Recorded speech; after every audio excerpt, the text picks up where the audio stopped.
Have you noticed that sometimes you try and say a sentence, and this doesn't always happen, but it quite often happens to the point where I've certainly noticed myself doing it, and I've noticed other people doing it as well.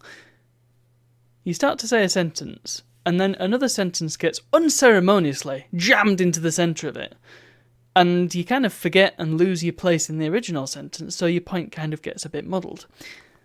See what I did there? Let me demonstrate what I mean. If you've used versions of Microsoft Word, and I think it may have been Word, maybe PowerPoint as well, but I'm not sure he showed up in other parts of the Office suite, prior to 2003, then you will likely have heard of Clippy.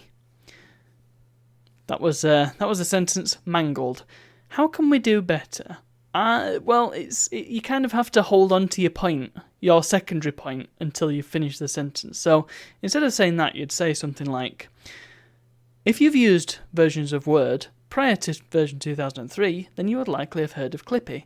I'm not sure if he showed up in other parts of the Office suite, maybe PowerPoint, but I don't think there was anything else, and Word was kind of the main one.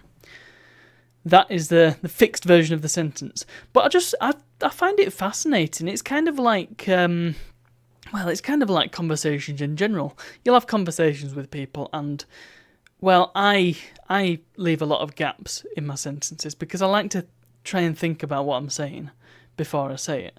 And I don't often get a chance to because I have to talk a lot quicker. The reason being, the person that I happen to be talking to, they will take any gap in the sentence as, well, I've stopped talking so I can butt in. Or, you know what I mean? So, there was a gap. So that would have been used probably by certain individuals, and a lot of people do it. I'm not naming anybody in particular, I'm pointing out anybody in particular. I even do it on occasion. And so it's kind of like that phenomenon, except you're doing it to yourself, which is even weirder. So, the key is to try and hold on to your point or your sub-point until you've finished with your main point, and then come back to your sub-point. But once again, that comes back to the issue of, if you don't make all of your points immediately, then you're likely not to be able to make all of your points. Conversation is difficult, isn't it? Anyway, that was kind of it. Thank you very much for watching. I'll see you all tomorrow.